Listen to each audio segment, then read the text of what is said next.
because of the delay. But it's okay. You know, it's like a natural conversation. We can ease into the evening. Ease into the evening. I like that idea. Sure, sure. Um, so, but you know what? Let's do that. Is as you know, there's still a bit of time. So waiting for Dutchess Community College, September. Okay, so that's what I see on the YouTube. Because of the delay. Okay, there we But are. it's okay. But it's okay. You know, It's like a natural conversation. We can ease into the evening. Okay, I have to ease into the evening. I like that. I like that idea. Sure, sure, sure. Hold on, hold on. Okay, But good. you know what? Let's do that. Is as you know, there's still a little bit of time. So waiting for Dutchess Community College, September. I'm trying Okay, to so that's what I stop see. this. Okay. Because of the delay. Okay, there we are. But it's okay. You know, it's like a Okay, I did stop that. Good. All right. Sorry about the feedback there. I was just trying to have both the Zoom screen and my YouTube screen on at the same time so I could see both. So there was a little bit of feedback there. Sorry for the audience if they heard that. Okay, well, welcome to everybody. Buenas noches. Bienvenido a todos. This is our first event for Hispanic Heritage Month at Dutchess Community College. We're kicking off tonight our series of events honoring and celebrating Hispanic heritage. I am Professor Mehmet Küçüközer of the Behavioral Sciences Department. I am also co-chair of the Hispanic Heritage Month Committee, along with Maria Boada and other members of the committee, and I can name them quickly just to let everybody know who they are. Matt Hanlon, Jean-Michel Campaign, Catherine Espinosa, Ornella Lepri Masuka, and Craig Stokes are the members of Hispanic Heritage Month Committee. And today I am very happy to have with us Yawo Andrew Viñales, who's going to give us a talk in his area of research, Afro-Puerto Rican Bomba, a Black diasporic practice in defense of Black life. So fascinating topic, and I'd like to introduce him a little more, so give you a little intro about who he is. Yawo Andrew Viñales was born and raised in the Bronx, the proud Afro-Puerto Rican and Dominican families. He's the he's a twin and recent initiate in the Lukumi Afro-Cuban Orisha tradition, as well as an oral historian and cultural worker, passionate about highlighting the experiences of queer Afro-Latinx politics, culture, and spirituality. Currently, he's a fourth-year doctoral student at the CUNY Graduate Center, that is the City University of New York Graduate Center, where I am also a graduate of in the field of sociology.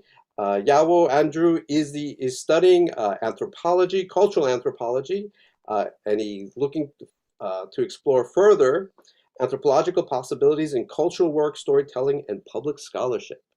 So welcome, Andrew. We're very happy to have you. Take it away, I guess. Thank you so much for that lovely introduction. I'm very pleased to be opening the Hispanic Heritage Month celebration with my talk on a topic that's about defending Black life. I really do think it means a lot, and I'm also excited because I know Dr. Drum will be, I think, closing out the Hispanic Heritage Month series of events. Yes. And just to let you all know that Dr. Drum is one of my instructors, and you might see him in some of the clips that I choose to show a little bit later in my presentation. So full on Dr. Drum, we're big fans of Bomba Y'all and the work of that group of folks doing Bomba. So, Yao, that you mentioned Dr. Drum, I just want to point out to the audience, Dr. Drum will be giving a Bomba dance workshop on October 28th in the Washington Quad, an outdoor event, as hopefully the weather holds up. If it doesn't, we'll have to go into the cafeteria. But that should be exciting. I'm looking forward to getting out there and learning about this rich tradition personally and physically getting involved in it. So not only intellectually, but also physically. So looking forward to that. Thank you. Right. So Dr. Drum and Bomba Y'all will take care of the physical engagement with Bomba. I won't be doing that. I'll be doing more of the intellectualizing and thinking about what Bomba means. So stay tuned to both of those things. So let me just share my screen because I do have a PowerPoint presentation, and I'll get started once that's done. Hopefully I don't mess this up. Here's my PowerPoint. Okay, I hope you can see that. I'll get this started. Absolutely. Okay, so as mentioned, my talk is called Afro-Puerto Rican Bomba, a Black diasporic practice in defense of Black life. I am in my 4th year at the CUNY Graduate Center in New York, and I'm learning or studying really the way some of these traditions that I'm interested in, including bomba, are used, and how people articulate things like resistance and spirituality and all kinds of things like Blackness, and how we might be able to use them to understand contemporary political practices and projects like abolition. Let me not get ahead of myself, and let me just give you a rundown of what I want to do today. So I have a little bit of a contextualization piece. We are in a particular political moment, and it matters in how I frame my work. Then, of course, I have some clips. I can't do a presentation about bomba without showing what it looks like. I have some useful terminology that I am playing around with as I study bomba. Then I think deeply about how bomba is used in protest demonstrations. I'm zeroing in on Black Lives Matter demonstration, but we see bomba used in things like decolonizing efforts at the UN. Another political context, people are meeting at the UN just today even. Then I offer an ethnographic reflection or kind of a storytelling moment, some remarks, and then open for questions. I am interested in this virtual presentation style. So if you have questions, feel free to type them in on YouTube or wherever you're watching. And when we see those questions posed, please be patient and I'll be able to answer them. And if it makes more sense, I'll wait till the end to answer questions. Okay, I think I'm ready. So the political context. I really am happy to be presenting today Dutchess Community College's Hispanic Heritage Month celebration. But before I start, I must point out that Hispanic is a term or is an invented category that links up a huge amount of people from the Western Hemisphere with a connection to the Spanish Empire. And this is violent, right?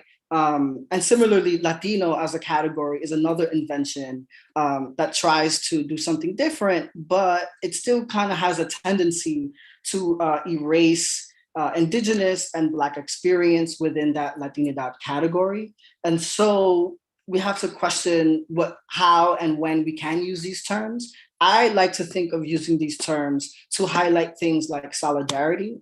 I think there's a power in being able to show a commitment and solidarity to folks that you might have some sort of relation with, whether that community is imagined or created or constructed for different moments and reasons. But for me, I like to think of the opportunity to use Latino, Latinx as a way to highlight some of the experiences like colonialism, racism, genocide, enslavement, and the ways these things, these legacies exist and persist today. But it's hard to do. But I think Bomba can help facilitate that process in a way that's tangible, that we can hold on to in a way that may not be so daunting, but also really apparent. Second, on immigration policy, just in the last couple of days, I am completely shocked, maybe not shocked, but disappointed in what I've been seeing with the current administration's take on what's going on in the border with Haitian migrants. It's hard for me to see images of Black migrants being attacked by Border Patrol on horses with whips. This is definitely a legacy of enslavement period, of slavery when the masters would go out and whip slaves. And so that imagery is really hard to see. So my solidarity goes out to all the Haitian migrants who are just trying to find dignity and safety and a life where they feel like they can live and survive and thrive.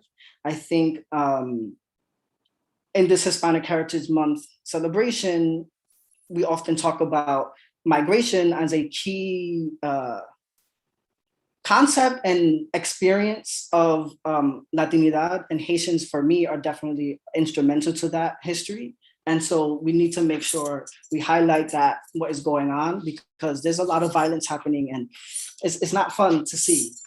Third, Hurricane Maria's anniversary, or the anniversary of Hurricane Maria happened just yesterday. So I'm talking about Bomba, which comes from Puerto Rico. And a lot of the people that I know who use Bomba who practice Bomba were definitely using the music for healing and spirituality and resistance, and really waving the flags to say that we need help.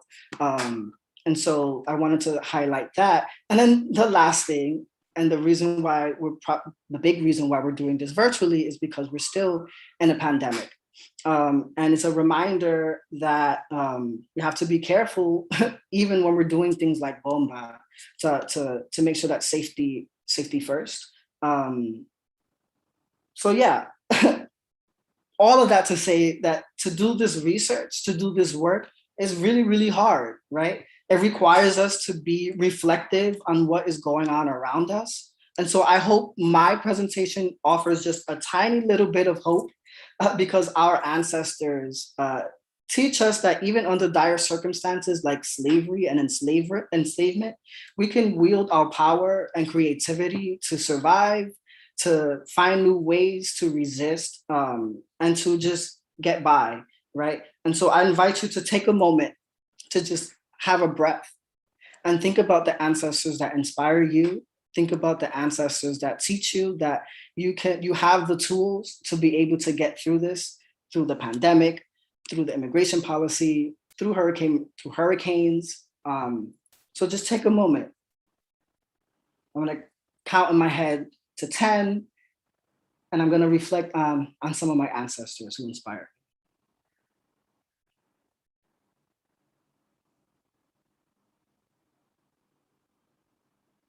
Okay, let's get started with my talk. So I'd like to have a pre-discussion on Bomba, but I don't know if folks on YouTube will be able to answer these questions. So as you see them, can you please share? I have some questions that I want to ask to the audience. Is anyone already know about Bomba?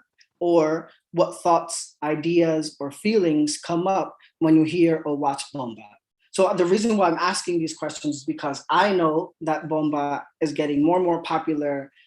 There's a great article called Bomba Goes to College. And I think it really shows us that Bomba is something that people find important in different ways. And so if you already have an idea about the Afro-Puerto Rican music tradition called Bomba, I'd like to hear what you already know, what you think you know. It could be, or when you do watch or hear or listen to Bomba, what kinds of feelings come up, thoughts come up, ideas come up when Bomba is around.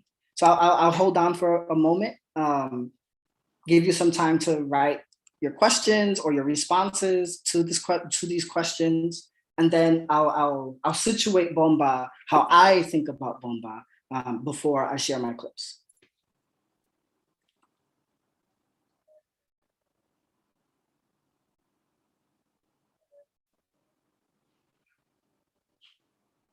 Have you gotten any questions yet? I haven't seen any questions yet. I could share some of my own questions. Oh, sure. How about you? Yeah. If you think about the population in Puerto Rico, it's a very mixed population, obviously of migrants and enslaved populations that were obviously brutally forced to arrive brought to Puerto Rico. Could you talk a little bit about those origins of which populations, some of the cultural, musical traditions behind it, a little, so that maybe the public might help the public with their questions as well?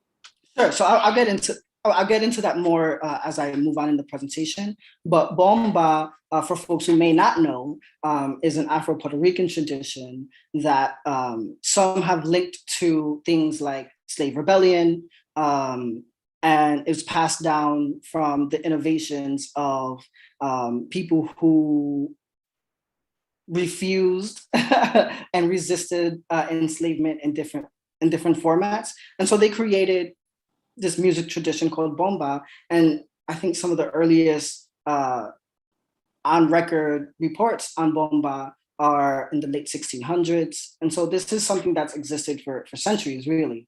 But how it's practiced today is very different than how it was practiced, in the slave quarters in Puerto Rico. And also you had a side, well, maybe not too big, but a population of free Black folks who were also engaging in bomba.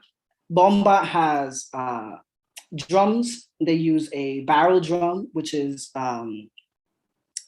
used out of, sometimes they were used in materials of like wine barrels or whatever it was that they could get their hands on, and kind of just cover it with animal skin so that they could play. There's also call and response singing. And usually when you see bomba, you see these great aesthetic choices like head wraps and large flowy skirts, and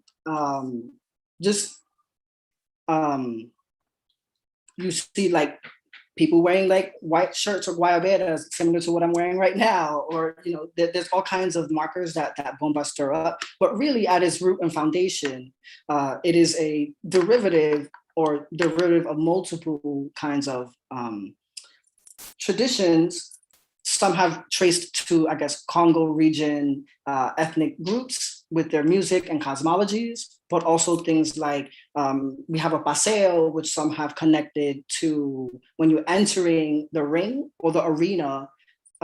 You show yourself as I'm ready, I'm holding and commanding space. I want the drummer to see me as a dancer. And so in that space, some would say that might come from European influence. Some would say that also comes from African influence. It really just depends on who you're asking. But it's deeply foundational to understanding Puerto Rican legacies of enslavement and what people were able to do around enslavement as a way to resist the masters. And also what's really important is that these practices were heavily policed because of the way that they inspired folks to take up arms and resist and rebel. So I'm gonna move on, and hopefully we'll get questions as we move forward. So I'm gonna show one clip of bomba first, and then later on, I'll show the second clip. But for right now, I want to show a clip of what bomba looks like in these huge festivals that happen in Puerto Rico.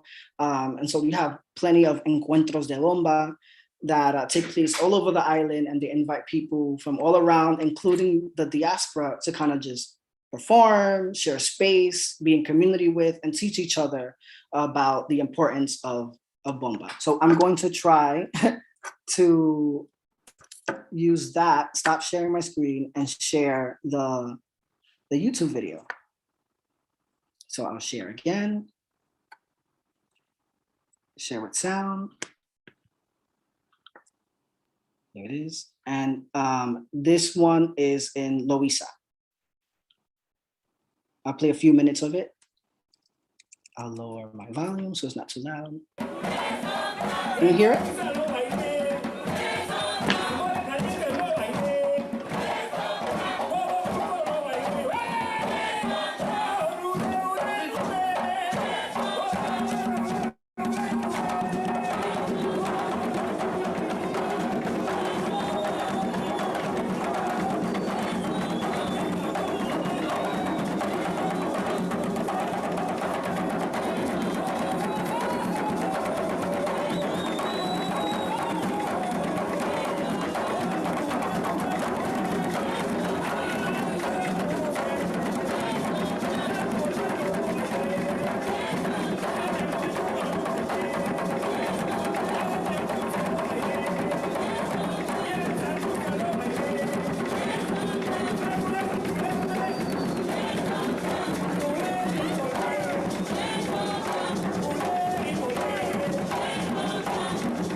Okay. I could go on and on in sharing that clip. I just love it when the Vejigante, the big character with the mask and the color shows up. It's just wonderful to see that happening. But I promise there's more Bomba that you can watch. You just type in on Google Bomba from Puerto Rico and you see all sorts of things. But I wanted to see if maybe there are anything people have noticed when they were watching this presentation, anything that surprises them, anything that looks familiar, anything that looks like something maybe you relate to that's not Bomba, but maybe it's something that looks like this, because there are several traditions and musical genres that look similar. They practice similar practices. But what you see here in this clip was you saw various women, including young kids, dancing to the drums, and you saw a bunch of men and boys drumming. So there's this definite gendered aspect to Bomba that I think we're trying to make sense, at least I'm trying to make sense of, when nowadays you get to see more and more women playing the drums. You get to see men wearing skirts, dancing. Men always dance Bomba, but it hasn't always been that women were necessarily allowed to play drums. And there's a definite gendered patriarchal reasons for that we're challenging. And so that's where that queerness comes in, when I get to see men in skirts. So maybe one of these days I'll get my own skirt and perform Bomba in that kind of way. But that hasn't happened yet. I got to get my lessons. Okay. Other things that you might have noticed were the way that the drummer was communicating with the dancer. And so you have different kinds of drums that perform different roles, right? And so one of the roles is to keep the rhythms, and the other one is to mark the patterns and the beats that the dancer highlights when they're dancing or when they do their piquetes, right? And so usually there's one drummer that's hitting the marks that the dancer is doing, and then everybody else, all the other drummers, are kind of just keeping the rhythm, singing along with the call and response. You have a singer who might be very, very good and improvising some lyrics, but surrounded by the theme of the song. Before the dancer begins, they might show themselves and maybe walk around and try to get the attention of the drummer and command the space. Then they kind of bow and acknowledge that they're ready to begin to the drummer. So they create eye contact and then they start. So I know in other traditions like capoeira might be similar, and from Brazil, there are, Garifuna traditions like that look very similar. music traditions from different Caribbean islands that look very similar. But with bomba, there is this definite kind of connection to community that's really, really important here. There's a community aspect. You can't do bomba with just one person. You can't do bomba with just two people. You need several people to get the job done. Did you have something to say? Oh, I was going to mention the kind of musical tradition that I play, Son Jarocho, has some of those similarities, right? The call and response, the interaction between the dancers and the music and other members of the community, and it is very communal. It really wouldn't exist without members of the community coming together, and everybody plays a role in creating the moment, creating the event. So it's just it's powerful. It's a powerful experience as a result. It's powerful, and I love it every time I see it. And I'm so blessed to be able to research this as part of my job as a graduate student. I'm going to share my screen again and get back to the PowerPoint. So I'm going to save this next clip for a little bit later because this is a presentation of bomba at a protest demonstration, and I was there. You might be able to see me if you recognize me. But before I get there, I want to talk about some of the useful terms that I'm playing with to make sense of what's happening when I'm paying attention to bomba. So these terms include diaspora, spirituality, abolition, Blackness, and there's more, right? I could think about healing. I could think about, all sorts of things like racialization, resistance, right? But I'm choosing these four terminologies just to keep this talk short. So diaspora really is a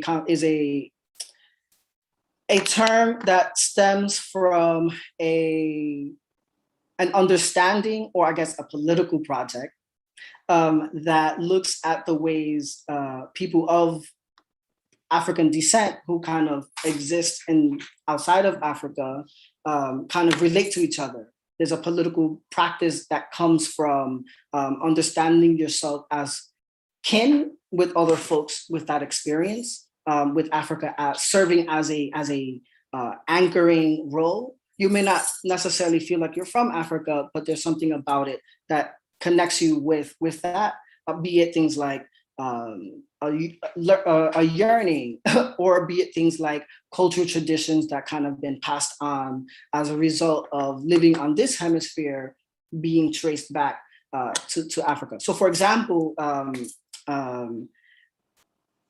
Professor Mehmet mentioned, that I am a practitioner of the Lukumi Orisha tradition, which is a derivative of the Yoruba traditions as they survived and were cultivated in Cuba, for example, right? And so some colors, some names of spiritual energies are the same, some prayer is the same, language kind of gets morphed, but they're kind of rooted in similar ways. And so that's kind of what diaspora, and that's what I use it. For me, why I'm interested in diaspora is I'm very interested in the ways that this diaspora concept is related to a political project, or how it might inspire a type of political project that in this moment of like Black Lives Matter's protest, what I'm asking is, why are people using bomba in Black Lives Matter presentation in Puerto Rico, right? And I think diaspora helps us answer that question. Spirituality is another concept that I like to play around with because everybody has their own definition of what it means to be spiritual. But when I ask people who are doing bomba how they feel, when they dance and perform bomba, they talk about things like, I feel spiritually grounded, or I feel connected to my ancestors, I feel connected to my roots. And those are the terms that I kind of relate to when I think about spirituality, something that kind of grounds you in something with your ancestors, something that connects you with your community, and something that kind of can facilitate a healing kind of thing. Healing could be something that could be curative for emotional or physical ailments, but also healing as something that's done primarily with community. that I think Bomba offers. Did you have a comment? Yeah, yes. I mean, when I think of spirituality, certainly, I think of a sort of a connection, a very harmonious connection with something bigger than myself, right?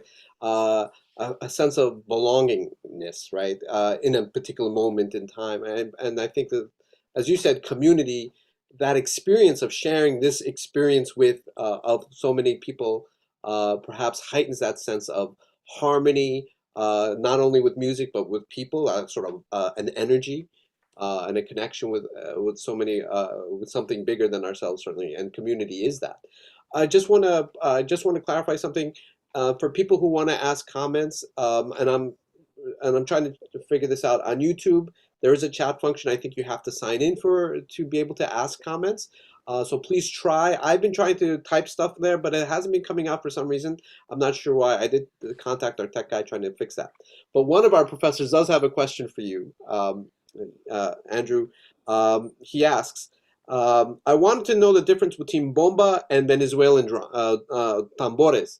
And so at some point, you might want to consider responding. Let me write that down. But I think it's important that we have those distinctions. Yeah. Bomba, I mean, all of these practices have their set of rules that let them function, right? I don't know too much about the Venezuelan practice because I don't study that, but I have seen other places around Caribbean, if you want to include Venezuela there. I think for bomba to be bomba, you have the different drummers, the different kinds of drums, barrel drums. You have the buleadores, you have the primo drums. The primo is the one that kind of hits the dancer. The buleador kind of does the rhythm. And then you have the distinct rhythms. So throughout the island, you have patterns that are played that denote either family lineage or community lineage or kind of the trends in that community or that town. So those kinds of set practices and rhythms kind of tell you something about where and what you're listening to, which I'm sure is very similar to what might be happening in Venezuela. I have to do more research on that, but I'm happy to talk more about those kind of diasporic connections. My next term is abolition, and abolition has very recently in the last year become a super hot topic, but I don't think everyone knows what abolition means. Abolish police, abolish ICE, abolish borders, all these things have a root in real tangible things. Like the abolition movement, when I think about it, includes things like the abolition of slavery, right? This is definitely a resistance practice that looks at the conditions of people living in subhuman kinds of settings, including things like living in the quarters, not having the ability to articulate humanity and freedom. And so it requires all kinds of actions to get to freedom. And abolition really at its root is a refusal to accept the ways things are happening as they are currently. So they refuse current conditions and say another way is possible. We need to get rid of what has been happening because it doesn't work, and we need to build and create something else. So when people say things like abolish the police or abolish prisons, right? The current iteration of abolition is very influenced by prison industrial complex abolition. So folks like Ruthie Gilmore, who's at the CUNY Graduate Center, even folks like Davis, who's instrumental in thinking about our prisons obsolete, are they even necessary? So abolition kind of says, it asks us to question all of these social realities that occur and to say, is there anything innate about this? Is this necessary? Does this need to happen? Does this need to exist? Does it serve us? Does it do what we think it should do? And instead, what else can we do? And so there's a large group of anthropologists who have taken up the mantle to look at abolition and create something called abolitionist anthropology. And I'll get into that a little bit later. So I'm hoping to kind of see what I can do with that. And this kind of is part of a decolonizing praxis of anthropology, and more specifically, a Black feminist anthropology that I'm learning from. And, yep. I know you use the term decolonizing. And so could you, for the sake of our students, define decolonizing? Sure. So similar to abolition, right? Decolonizing is I guess, a practice that forces us to grapple with the history of, say, the discipline of anthropology, for example, where it's rooted in colonial practices that create things like reservations or genocide or all kinds of violence that is facilitated through things like the state or whatever. So decolonizing is a way to say that, hey, these practices persist and they're continuing to harm our communities. We need to alter, change, abolish, in some instances, some of these practices and ideas. And decolonization, there's a great article called "Decolonization is Not a Metaphor," where particularly in indigenous matters, where we're trying to think about how can we actively do things like give back the land, where it's not just platitudes, where we just name communities that without knowing what's happening on the ground with them presently. So decolonization is another way of editing, reimagining, and rectifying harm done. And so with decolonization comes things like reparations. Some people like to do things like truth and reconciliation processes. Some people like to do things like, if I'm teaching a class, a decolonized project of teaching a class might not look like one professor teaching or talking to a group of students, right? It really is, how do we use like indigenous practices to inform how we do? Or how do we use, African-inspired practices to inform how we do our work, right? So decolonization for me goes hand in hand with abolition, because it's really about reimagining and also grappling with the violence. I hope that answers your question. There's a great text called Decolonizing Methodologies, which is really helpful for folks if you want to take a look at that.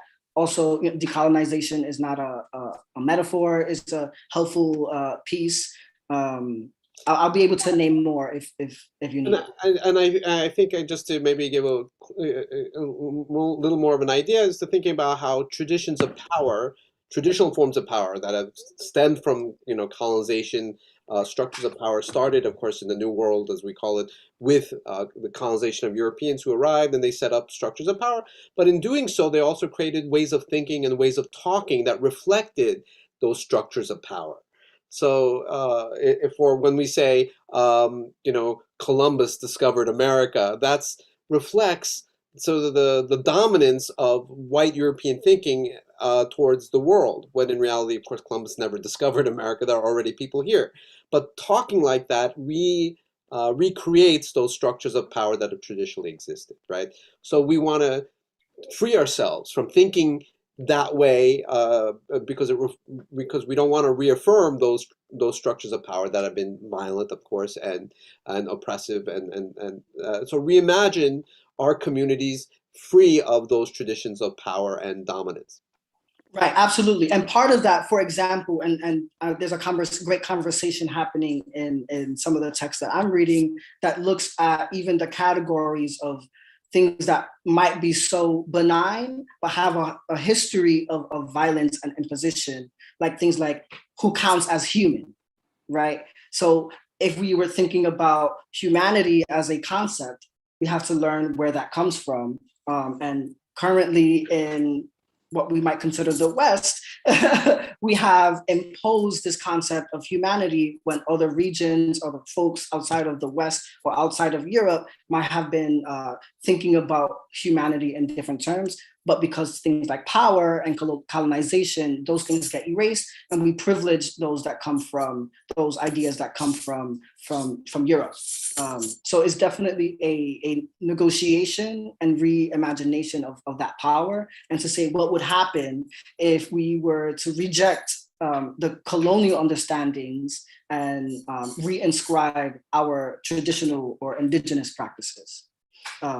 So yeah, that's that. And then my last term is Blackness, right? And I use this as a term because this is different from race, and this is different from studying racism. I'm interested in seeing what Blackness does and how Blackness is created, right? We all know that race is a social construct, but that doesn't mean that it's not real, that there's no real consequences in living in racialized bodies. Right, whiteness is a race, Blackness is a race, white is a race, Black is a race, but depending on where you are in time and in place, they might mean something. And why I'm interested in Blackness when I'm talking about Bomba is because I've noticed that when people perform Bomba and are engaged in that discourse and sharing space with other Bomba practitioners, there is a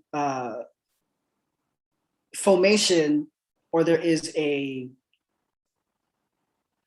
ideas about Blackness get solidified in various ways, right? It might show up in your politics. It might show up in how you engage in a particular community space.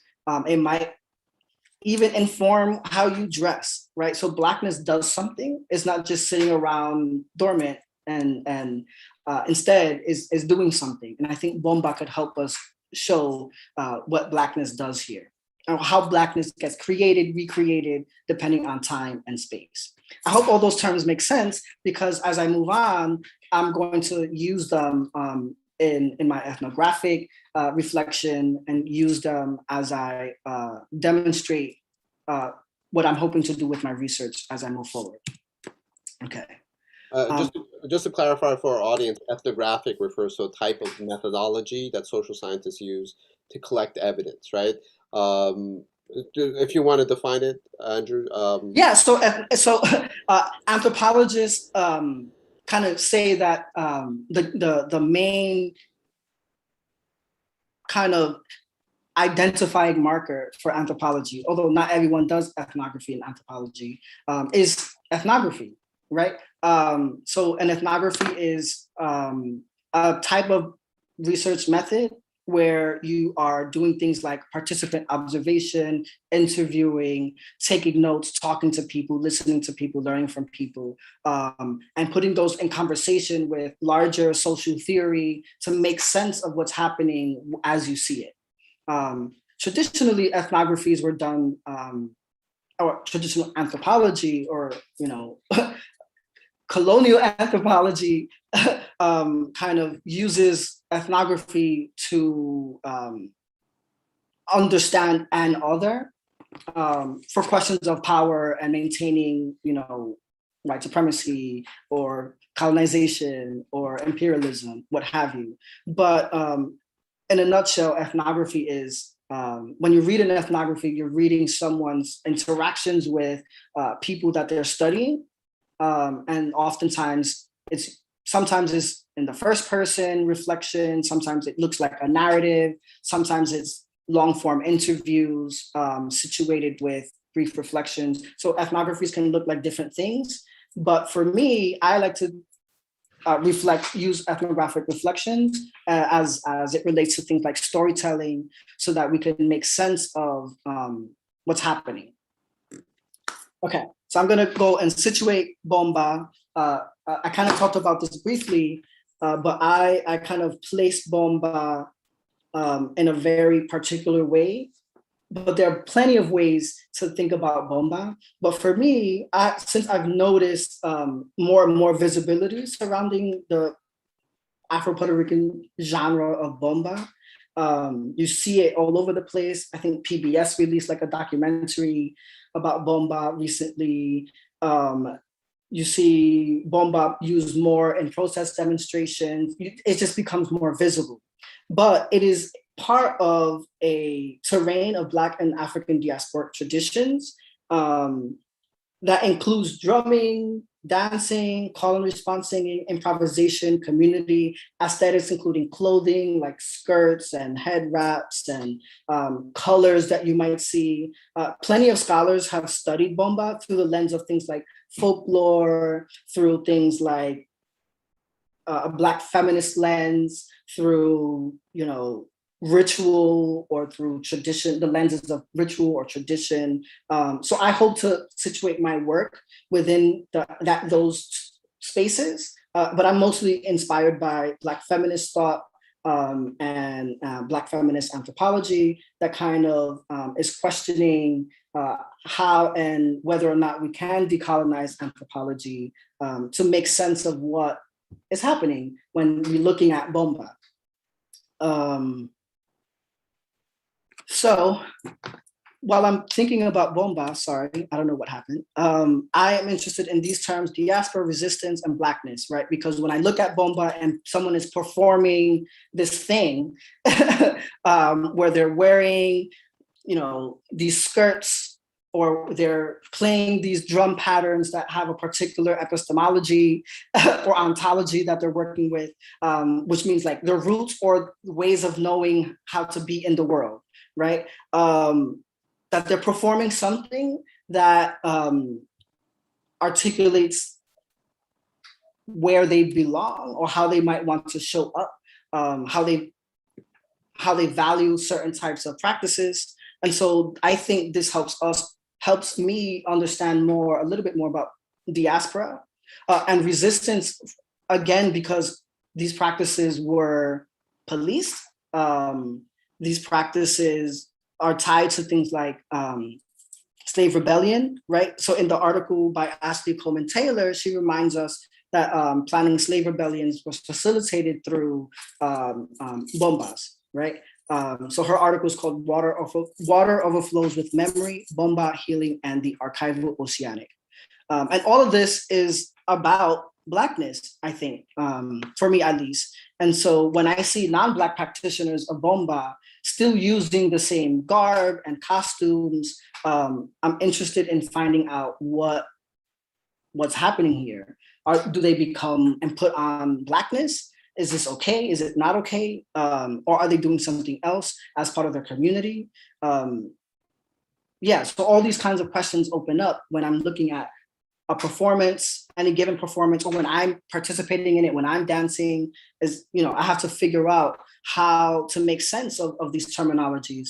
And I'm really excited to be able to do this work because in my reflection, I look at bomba used in protest demonstrations, right? And so lots of people have done this, but I'm gonna highlight two. My friend and recent PhD, Sarah Bruno, she wrote a piece called Bomba for Breonna Taylor, hashtag Ni Una Mas, hashtag Say Her Name, and Endurance. And she argues, among other things, that bomba is a bomb that attends to the cost of an enduring and insufferable history of coloniality, right? So she says that bomba is a kind of a tool that you can use to try to heal or to try to treat or try to, I think I'm thinking in Spanish, soal, the kinds of conditions that coloniality brings forth. So things like, you know, anti-Blackness, things like police brutality, things like, you know, intimate partner violence, gender-based violence, all these things that are highlighted through coloniality. Bomba can do something for people to feel just maybe a little bit better. However, she also says that bomba isn't going to cure any of it. It's not going to stop, it's not going to end colonization. And yet, it's still powerful because we know that music and dance is very powerful to the point where, as written in the article in 2019, the summer 2019, they were able to oust the then governor, Vicky Rosselló, when with large demonstrations of things like perreo and reggaeton, there was definitely bomba being used. So music was really good for facilitating that resistance.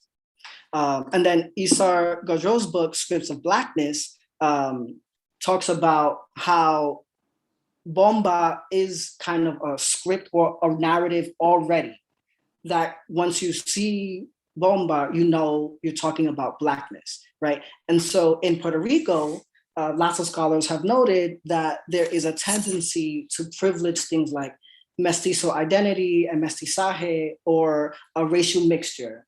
And that racial mixture erases the fact that racism still exists. And you only need to look at the discrepancies in things like hospitals and education and opportunity and police brutality. If you look at the rates, you notice that Afrodescendientes, or communities that are seen and known to be Afro-descended communities, that they always have fewer resources than in sections that are considered to be mestizo or white. But she says that Bomba kind of confronts that erasure of Blackness and says, wait a minute, this is a very Black practice. And we are going to use this for claiming space, claiming our land, claiming our community so that we aren't displaced, because it's a very political practice. Okay, so I'm going to share my screen again, unless I have any questions, but I want to show what it looks like in a protest, and you might be able to see me if you know where to look. So I'll share that, and then I have my ethnographic reflection, and then a Q&A. Great. Sounds cool.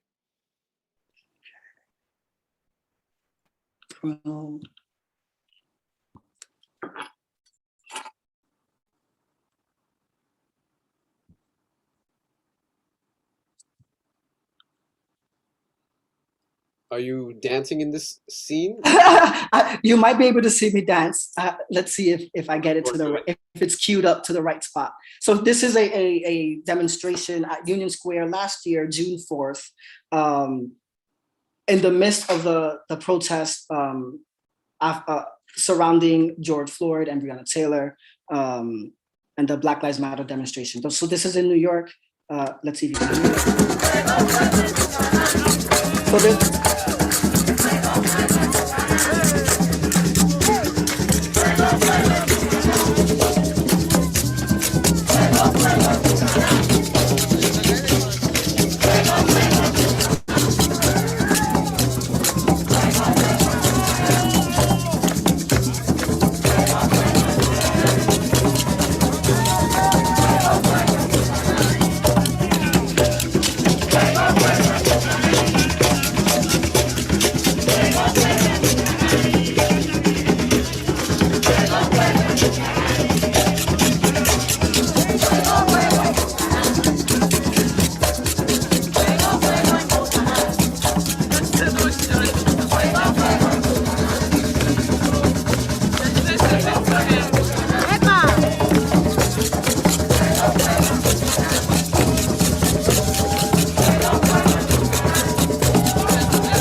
that's enough. So that's me. That's great. That's great scene.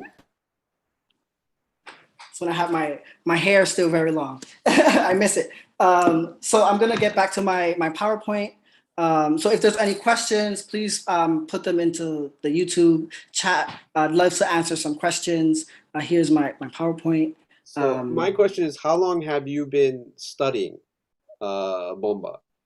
Yeah, so Bomba, for me, I officially started studying Bomba a couple years before I started my grad program, my PhD program. However, Bomba has been part of my family. I grew up listening to the different sounds of it, but and depending on where you're from, so I grew up in the Bronx in the 90s and early 2000s. There were fewer people doing bomba, so I never had a chance to take classes. Nowadays, there's free classes, in museums and cultural centers and things like that.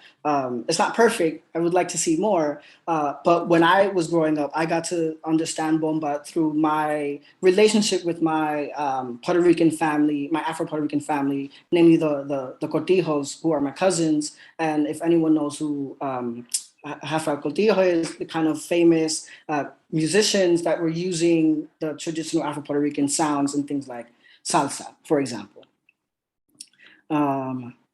So I officially started learning bomba a couple years ago before I started my PhD program, but I've always known about bomba. All right, so let me get into my ethnographic reflection. I'm gonna read this, so bear with me. And this is a little hard for me to read sometimes because it talks about some real hard stuff, so bear with me. On Tuesday, June 4th, 2020, I was on my morning run in the Bronx, New York. That week, there have been several demonstrations where protesters demanded social change through various means, including an important technique of revolution. I'm talking about looting here. The NYPD proved themselves to be increasingly violent and antagonistic to the cause of mourning, grieving, and defending Black life. To my dismay, my run was obstructed by metal gates blocking my path into a public park. They, the cops, were more interested in protecting the Yankee Stadium parking lot rather than showing up for Black lives. In my outrage, I yelled out, "Fascists!" And they laughed. I had heard about a demonstration going on in the Bronx that night, and I was worried that someone was going to get hurt. If I know one thing to be true, the NYPD will always cause harm towards Black and brown people when we are fed up with their violence. On any other day, I would have shown up to that demonstration in the Bronx, where, according to Human Rights Watch and Doctors Without Borders, mass human rights violations took place via kettling, an illegal military tactic, baton beatings, and toxic fumes, I'm talking about pepper spray, were used against nonviolent protesters. Instead, I followed the urgent guidance of a friend and PhD candidate at the time, Sarah Bruno, when she says, "Go to that bombazo." Instead of falling victim to the NYPD's Bloody Tuesday, which is what is sometimes referred to as that June 4th event, instead of falling victim to the NYPD's Bloody Tuesday act of violence, I attended the Bomba for Black Lives, a Boricua and that next celebration of our African roots, hosted by Bombayo, a Bronx-based Afro-Puerto Rican Bomba group that offers free classes, and they see Bomba as an integral tool for community healing. So Bomba protected me from this violence, yet the trauma of that event still rings true.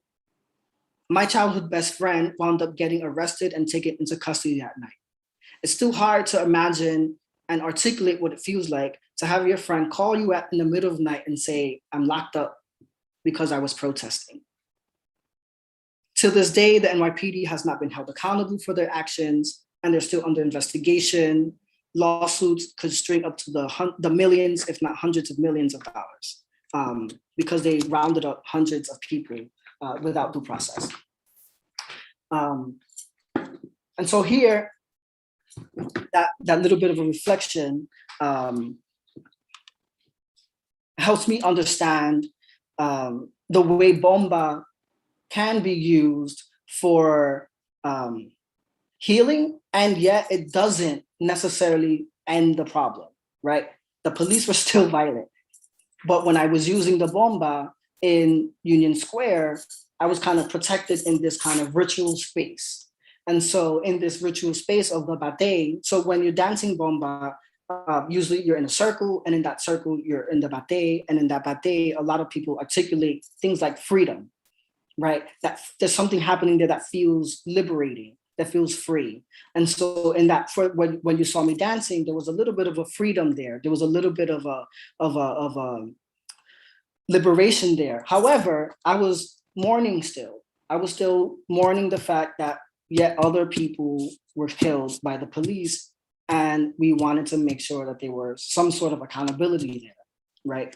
And so Bomba in this moment can be liberating, can be freeing, and also is a tool for doing things like mourning and grieving and honoring Black life. And so I want to reflect a little bit on that. So in this moment, abolition was gaining traction, right? So I'm trying to figure out what can Bomba teach us about abolition, where it's about reimagining power, reimagining kind of the logics that we're dealing with that say that it's okay to kill people, or that it's okay to lock people up, or if there's another way to keep us safe, right? And so Bomba says that there's a way to keep us safe in the Bate in community, right? It doesn't solve the problem, but if we lean to some of the traditions that our ancestors have given us, we can reimagine what it might look like if we listen to those and place the Bate as an alternative to things like coming up with ways to heal, coming up with ways to deal with trauma, coming up to ways to deal with violence, right? And survival, right? And so this reminds me of some of the work coming out of Christina Sharp's In the Wake on Blackness and Being, because this gets me to think about abolition as a form of what she calls wake work, right? And so wake work is what's done post-slavery to reimagine history, our place in history, and our existence as a result of and in opposition to slavery. So there's another concept of like the afterlives of slavery, which is popularized by Saidiya Hartman. And she's thinking about all the things that kind of survive, even though slavery technically is, abolished. There's all these logics that slavery kind of is embedded in, right? Things like prisons, or things like, even how we understand gender, even how we understand race definitely comes from that logics that were fomented during slavery, right? Even the border patrol, we can think about how it's traced to things like slave patrols and enslavement. And so wake work is like, no, we need an alternative. We need to reimagine how we can be and exist and understand our history if we pay attention to what we can look at, or we can imagine what we can't look at, what is unimaginable, to tell us something new about slavery and about Black people living today. So an abolitionist anthropology, according to Savannah Sanjay, whose book, Progressive Dystopia, she talks about abolitionist anthropology as something that is concerned with insisting on defending Black life in our methods, in the types of questions we ask, in the commitments we make in our research, who we decide to talk to, who we decide to not talk to, what stories we add to our ethnographies, what stories we leave out, right? And these are very important in the way we, people who are doing abolitionist anthropology, are trying to make sense of what's going on. And so, for example, for Savannah Sanjay, she's looking at schools where they're portraying a liberal logic in their school and curriculum, and yet they're still holding on to certain practices that are rooted in anti-Blackness. So like how you talk to a student and you look at the way that Black girls are still more policed than the white girls, right? Or anybody, any other group. And so there's a logic there that comes from enslavement, right? Is this really working? So to ask those kinds of questions about what's happening in our current moment. So that's kind of abolitionist anthropology. And so for what's next for me is I'm currently designing a research project that looks at Bomba through these terms, right? And I hope to be able to conduct oral history interviews with people using Bomba and use these oral histories to give back disseminate the information, ask people to see if they agree with these interviews, if they have, different types of interventions or interpretations that they want to share.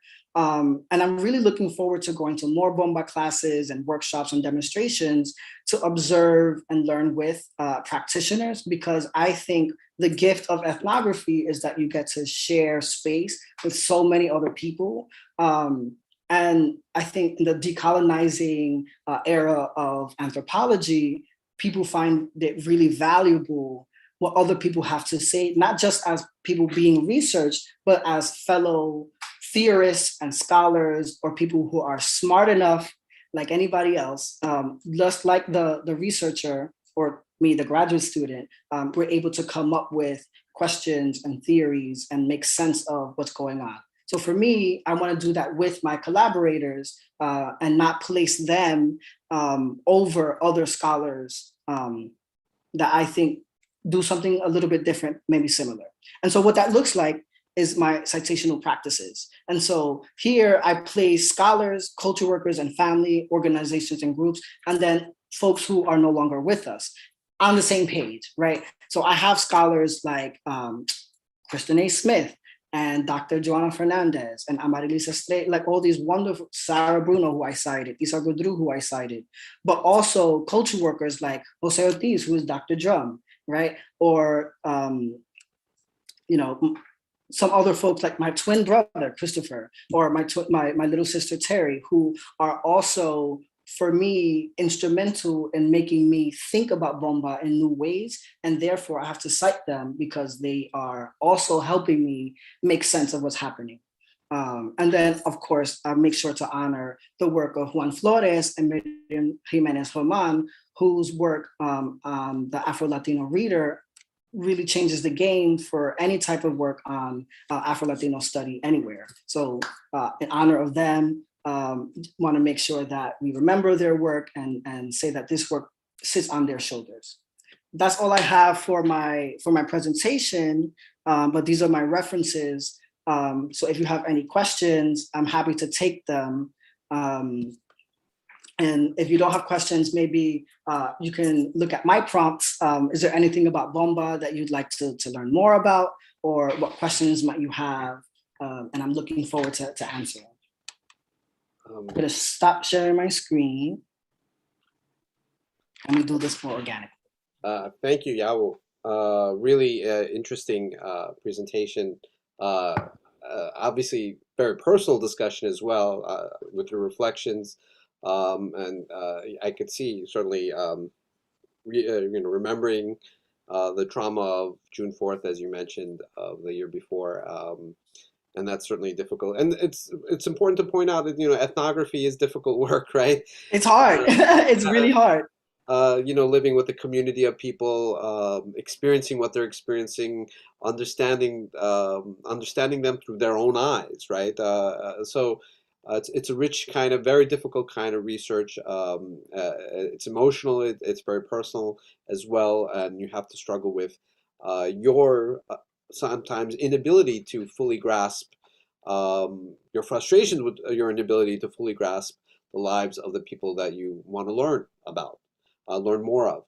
So it's very difficult kind of work, and it's filled with a lot of emotional pain. It can be for the researcher, and as you experience what you experienced that evening, in June 4th. So thank you for sharing for that, in a very honest way, to share that also in a very honest way. So thank you for that. We're open for questions. I do not see, and I'm not sure if people are having difficulty with YouTube or the chat function there. I realize that you have to sign in, so if you're able to sign in and want to ask a question, please do. We would love to hear from you, or at least comments about what you heard tonight about Bomba. There's so much to know about Bomba, which is, obviously it's a deep history that goes back centuries, right, in Puerto Rico, as far as from what I understand, of course, with the arrival of enslaved populations and so on, and their experience on plantations in Puerto Rico. I have a question about, the history of resistance in Bomba. And of course, it's, I mean, the history in Puerto Rico of a liberation movement against sort of American colonialism, right? In the 1950s, for example, it sort of reached its height. I'm not sure if it reached its heights in like 50s and 60s. I know that that movement existed well into the 70s as well. Um, and what role did Bomba play in that Puerto Rican liberation movement against the United States? So there are multiple ways to answer this question. But I want to start with an observation. So we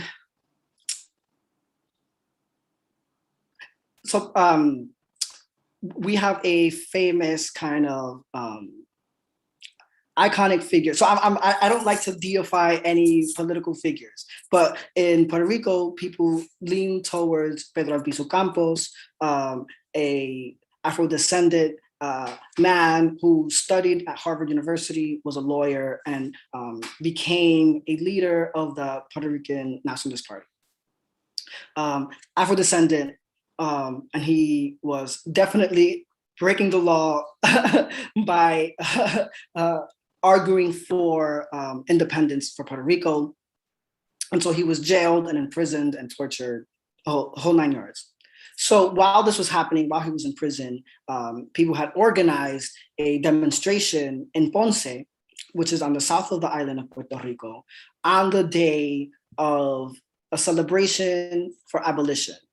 And so the Nationalist Party decided that on this day, it made sense to argue for Puerto Rican independence as we celebrate a emancipation day in Puerto Rico. So there's something about enslavement and anti-Blackness that's similar to the fight for independence, right? So much so that some people, and there are arguments against it, there are big problems with it, so much so that some people use the language of their colonial status related to being slaves. I have a huge problem. I think chattel slavery is a completely different kind of experience than being a second-class citizen or colonial subject.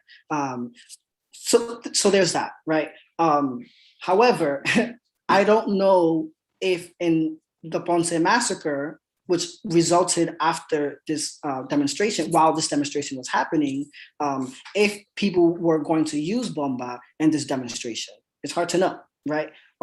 But I only imagine that if there's a celebration of emancipation, that there could be or should be. Certainly nowadays there would be, right? But bomba in the 1950s kind of becomes less about Blackness and more about reifying that evidence that racism no longer exists in Puerto Rico, and it becomes part of the political project or the state project of the then first elected governor, Luis Muñoz Marin, in the 1950s. He kind of solidified this project of using culture or folklore or traditions to kind of highlight how now this, instead of being something that's Black, is something that belongs to all of Puerto Rico, right? This is our heritage, this is our practice. And so we certainly see bomba being used today in iterations and movements against pro-independence movements. But historically, it's as complicated when we think about who owns bomba, when can it be used, and also the negative connotations that bomba has when moments where bomba was seen as not respectable. This isn't the danzón that you might get from like Cuba, or this isn't like the jibaro music that some people might have preferred. This is drums, and for a while drums were, illegal. So it's hard to, like, depending on the historical moment you're in. Yes, absolutely. Today, all the time, there is no protest that I've been to defending Puerto Ricans' independence and sovereignty that doesn't have bomba or uses bomba chants in it. So yes, it is in use, including things like the ousting of Governor Rosselló. Bomba is definitely used. But in other instances, in the past, it really depends on who's running it and their commitments to tackling anti-Blackness. I remember I was at an event at one time on Bomba, and it was mentioned that Bomba was outlawed in Puerto Rico until the 1970s. Is that correct? I mean, I remember some statement like that, but I could be wrong. I do know. I don't know the exact dates because those are contested, right? Because again, you had in the 1950s, the national project was recording people dancing bomba for cultural heritage. So it might not have been illegal per se, that far out in the 1970s, but for a moment definitely was outlawed, especially during enslavement, especially during the early periods of emancipation. I don't know when it stops being outlawed, but policing still happens even to this day with things like sound ordinances and permits and that kind of stuff. So there's still a definite level of policing, but it looks different. Thank you. So could you talk a little bit about how Bomba is evolving as a result of the recent events, and of course with the Black Lives Matter movement, how that has its involvement in that resistance, how it's changing as a result. I think so. Just think about that. Thank you. Sure. So it's important. I'm going to show one more, maybe when we close, but there is a great bomba song. It's really hard sometimes to hear, performed by Maria Isa, and they are Puerto Rican and Latinx, and they were friends of or worked with George Floyd. So they have a song called Como Duele, and it's a bomba for Big Floyd. And so this group of people who were working on this song were inspired to write this song because they were feeling that they had lost a friend of theirs, right? They're from the Twin Cities. George Floyd was he worked security at venues that some of the bomba performers, performed at. So you have bomba practitioners writing songs in Minneapolis directly in response to that moment. But also you have folks in Puerto Rico who probably didn't know George Floyd personally, but were using it in a moment that met the political moment. So George Floyd comes after years already of a Black Lives Matter movement. And so folks were already doing things like bomba for Black Lives Matter and bomba for pro-Black presentations in Puerto Rico. So when we all saw the video, people were like, this is definitely related to us, and our political commitment to Blackness or diaspora makes us use bomba in demonstrations, or it gives us a tool to reach out to our kin, African-American kin in the United States, or our Puerto Rican diaspora folks who live out there, to say that we see you and we want to elevate this cause and also honor and grieve with you. And I'm inspired by Amarilis Estrella's work with a group of Haitian and Dominicans of Haitian descent activists in the Dominican Republic who created an altar in honor of George Floyd. And on live video, they were targeted, they were kind of sequestered and policed and put into vans. It was really, you could see it on live streaming on Facebook. It was kind of horrifying to see really that level of state violence. But really in a moment where folks are using a spiritual technology, not bomba, they created an altar. But they said that George Floyd's, particular condition living in Minneapolis, they recognize it as part of their struggle. And so that's what I see happening more. And this is part of a larger movement of Black Latinos or Afro-Latinos really staking a claim and politically that they want to be in public, that their issues can no longer be ignored. That in Puerto Rico around this time, people are demanding identifying as Black in the census. There are people who are demanding education on Black Puerto Ricans.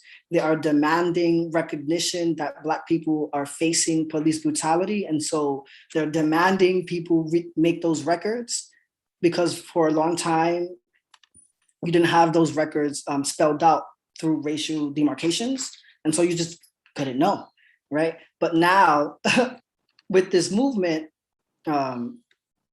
and different kinds of activist programs and organizations on the ground, they're arguing for a pro-Black movement. And that, in conjunction with George Floyd and Breonna Taylor being killed, it was prime time for folks to be like, we have something that we can use that we've already been using for ourselves. Now we can use it for a wider discussion of worldwide kind of diasporic politics.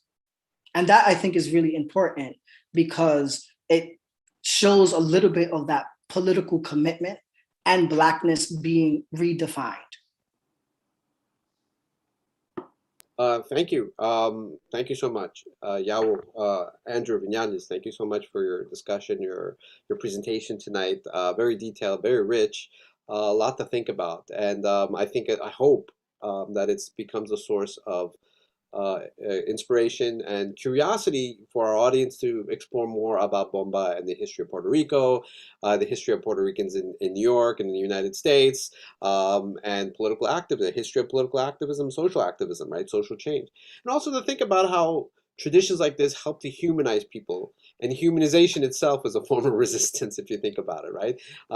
Healing sometimes is a form of resistance. Resilience is a form of resistance sometimes. So reimagining, thinking about how power is used, and how and how people through these cultural traditions create meaning and give themselves a sense of meaning, and why they they exist, and how it helps them survive turbulent times and difficult times.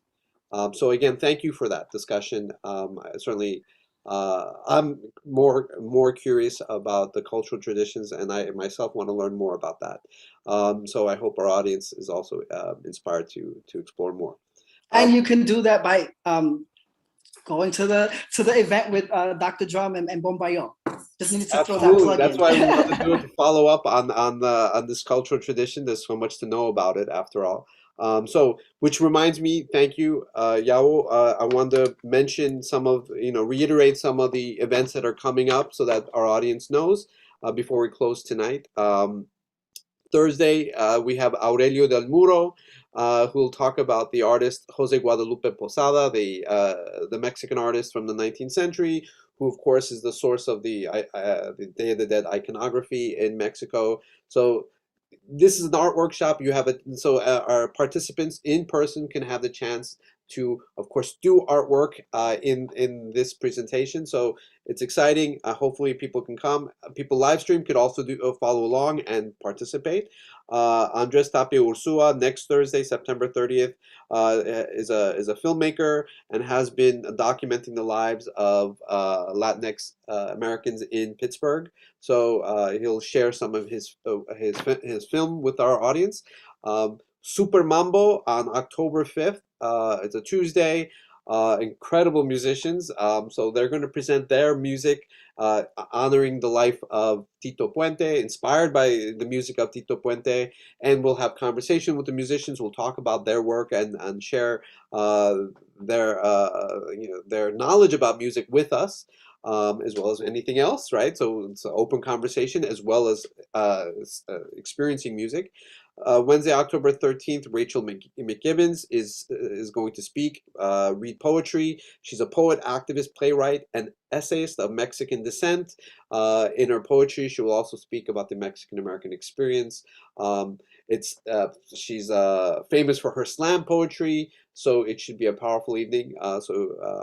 Hopefully you can make it for that. That's Wednesday, October 13th. And our final event, Thursday, October 28th, Learn to Bomba with Dr. Drum. This should be good. This is an outdoor event. Hopefully the weather will hold up, and you can have the chance to experience Bomba share in Bomba, be part of a community that Bomba helps to create and sustain. So for at least for a little moment, right? And so hopefully you all can make it. Please check out the list of Hispanic Heritage Month events online, and or come see me if you're interested in getting a brochure or anything else. I'm located in behavioral science offices, which is Hudson 403. So if you want to come see me and talk about things, please come by. Again, thank you, Andrew, for your presentation. Really powerful. And I guess that's it for tonight. So thank you. I don't want to keep people up too late. Okay. All right. Thank you. Thank again. you. Bye, Good night, everybody. everybody. Bye bye.